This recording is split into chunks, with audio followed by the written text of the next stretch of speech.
Mientras en Estados Unidos, en 2 semanas, se han perdido más de 10 millones de empleos.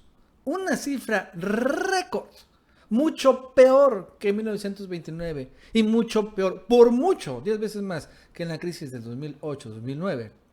En México se han perdido muy pocos empleos, cientos o tal vez miles de empleos, e incluso estos empleos que se han perdido todavía tienen el derecho de ir a demandar a sus empleadores por ser despidos injustificados.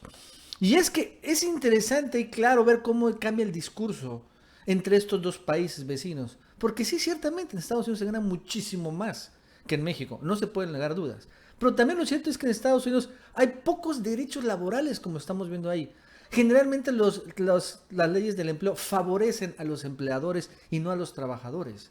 Porque el problema no solo es que perdieron su empleo, sino también perdieron allá en Estados Unidos el seguro médico privado que les dan sus empleadores. En el peor momento posible, en el momento de la pandemia, lo cual puede generar todavía peor, más muertes. Y la gente no solo está enferma, o puede estar enferma del COVID, tiene otros padecimientos de todo tipo y sin seguro médico también pueden aumentar la letalidad en otras enfermedades. O sea, realmente aquí estamos viendo cómo se está colapsando el sistema neoliberal de Estados Unidos en medio de esta pandemia. Y en México, y Obrador también, lo cierto es que México tiene un sistema de grandes derechos laborales, pero también Obrador lo ha reforzado bastante.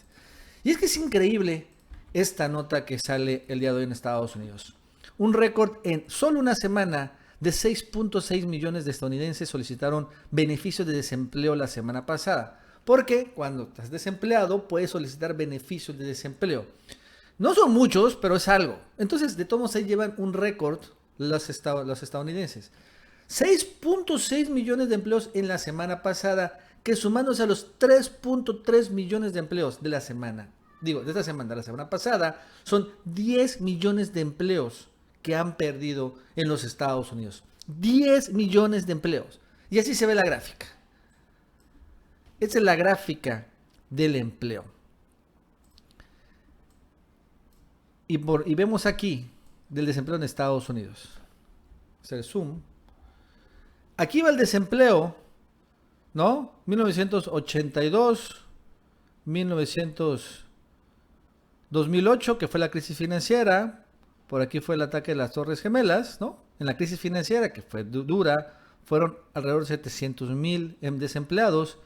Llegamos acá y de repente llega hace 2 semanas el anuncio de Trump del COVID, 3.3 millones de empleos en una semana y a la siguiente semana 6.65 millones, alcanzando 10 millones de desempleados. Y es muy clara.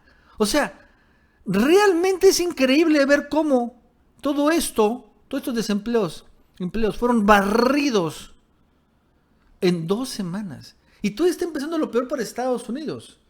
El pico en Estados Unidos todavía va a alcanzar en unas 2 semanas, más o menos como el 15 de abril, donde va a estar lo peor de Estados Unidos. Y para el 30 se esperaría que ya esté un poquitito mejor, aunque no muy bien. Y llevan 10 millones de empleos. El problema no es eso, sino no solo es que te quedes sin trabajo para los estadounidenses, sino que se quedan también sin seguro de salud. Porque ahí en Estados Unidos la salud es privada y entonces lo que se da es tienes que comprar un seguro. Pero si estás trabajando, el empleador es el que te da el seguro de salud. Pues millones de estadounidenses, ahorita cuando vemos la mitad, 3 millones han perdido su seguro de salud. O estos 10 millones ya perdieron sus seguros de salud. Que se suman otros 30 millones que no tienen seguro de salud. Y entonces se van acumulando. Se van acumulando. No solo que no tienen ingresos, apenas arrancando la pandemia. O sea, estamos arrancando allá en Estados Unidos, igual en México, pero allá apenas están arrancando la cuarentena y no tienen dinero, no tienen ingresos, tienen deudas, no se han condonado las rentas, no se han condonado los pagos a los bancos, no se han condonado nada de eso. No es como en Francia que ya se condonaron, no, ahí no hay nada de eso. Y ya tampoco tienen sus seguros de salud. Y para los estadounidenses eso es algo súper importante. Por eso también tienen que tener empleos para tener el seguro. Y ahora ya no los tienen. En medio de la pandemia. Y bueno, yo no sé realmente cómo vaya a ser el cobro o cómo van a atender, si va a ser o no gratis. No lo tengo claro. porque la verdad es que tampoco nadie lo tiene claro en Estados Unidos. O sea, ese es el problema, el colapso de este sistema. Y mientras que pasa en México, fíjense, en México, a pesar de todo lo que quieran y manden, que sí, ciertamente te ganamos mucho menos, pero hay más beneficios laborales. Y entonces también arrancando, ¿no?, la emergencia oficial, por así decirlo. Vean, suben un video la secretaria del Trabajo, Luisa María Alcalde, y Hugo López-Gatell, hablando del tema del empleo en medio de la pandemia. Vamos a escucharlo. El Consejo de Salubridad General, el 30 de marzo, declaró la emergencia sanitaria por causa de fuerza mayor para poder confrontar la epidemia de coronavirus, el COVID-19. Esta medida es muy importante porque lo que permite es hacer acciones de mitigación comunitaria que están centradas en la idea de que las personas no se congreguen, no se transporten y podamos reducir la cantidad y la velocidad de contagios. Estas medidas implican la suspensión temporal de todas las actividades laborales en los sectores público, social y privado durante un mes, del 30 de marzo y hasta el 30 de abril, y la medida se debe poner en práctica de manera masiva. Hemos venido trabajando de manera muy coordinada con la Secretaría de Salud en el entendido en que estamos en un momento clave y por ello sabemos claramente que esta etapa será difícil, sobre todo para aquellos comercios, para aquellos pequeños negocios y para las trabajadoras y trabajadores que viven al día. Es un momento clave para que todos actuemos con la solidaridad máxima y también con el entendimiento mutuo. De acuerdo a la Ley Federal del Trabajo y en el entendido de que la autoridad sanitaria declaró una emergencia sanitaria por causa de fuerza mayor, no hay fundamento legal para separar a los trabajadores o para dejar de pagar salarios. Tampoco es aplicable el criterio del pago únicamente de salario mínimo. La obligación general debe ser pagar el salario íntegro en el entendido de que pudiesen existir circunstancias que los obliguen a llegar a ciertos acuerdos entre ambas partes. Siempre pensando que las y los trabajadores, el salario es el sustento que tienen para ellos y para sus familias. Ponemos a disposición también estos números, primero de la Procuraduría de Defensa del Trabajo y también de la Secretaría del Trabajo, para poder orientar y también que sean espacios de concertación. Sabemos de antemano que para las empresas o negocios pequeños puede ser una carga importante en términos financieros, porque también no van a tener ganancias durante el periodo en que se suspenden las actividades laborales. Pero hay que estar conscientes que tenemos que estar unidos. Esta es una medida que nos beneficia a todos y a todas. Todas y todos tenemos riesgo de contagio.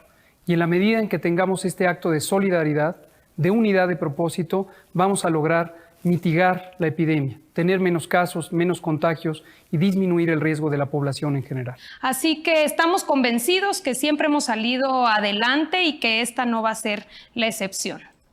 Así que este es el mensaje. Es un mensaje como que de, bueno, échanos la mano, pero si no nos echan, los trabajadores tienen derecho a demandar.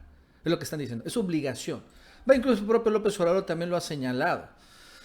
Incluso señala que a aquellos grandes empresas que manden a sus trabajadores de despido, así, van a ser exhibidas, como Alsea, Casa del Toño y otras más, como Aeroméxico también.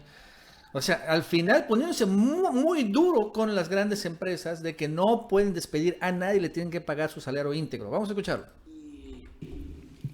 No hay justificación, la Secretaría del Trabajo tiene que intervenir. Si no hay justificación para que se den estos despidos, porque tienen que irse a refugiar, a cuidarse a sus casas con los sueldos, no despedidos sin goce de sueldo. Tienen que recibir los trabajadores sus sueldos. Así está en la ley.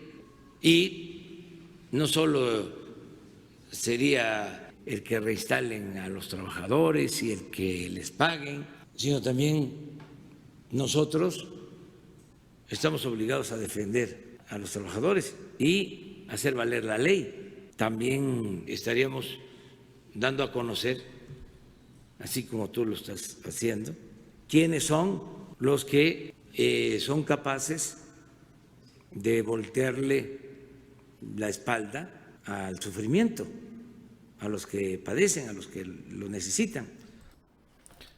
Entonces, este es finalmente la visión en cuanto al empleo, ¿no? Qué distinto. Estados Unidos, 10 millones de desempleados en 2 semanas y nadie que los defienda. Olvídense el gobierno. Y qué distinto ahora el gobierno mexicano. Y también la Constitución y también las leyes laborales son una herencia de la revolución. Ahí se generaron todos estos derechos laborales. Pero también un gobierno que al contrario dice, no, a los empleados, los empleadores no pueden despedir a nadie. Se van a sufrir, todo lo tenemos claro, todos estamos sufriendo, pero deben de mantener el salario íntegro. O como dicen, o un acuerdo entre el empleador y el empleado, que se está dando mucho, pero darles todo todavía, ¿no? Su salario. Y por lo tanto, ¿qué creen? No hay mucho desempleo en México. A pesar de que estamos en medio de la pandemia, no hay anuncios de grandes despidos, como allá. Estados Unidos, 10 millones de desempleados rompiendo todo cualquier récord que antes había. Bueno, amigos y amigas, eso es todo por el día de hoy. Si te gustó este video, suscríbete, dale like para que más personas lo vean. Que tengas un buen día y nos vemos en el próximo video.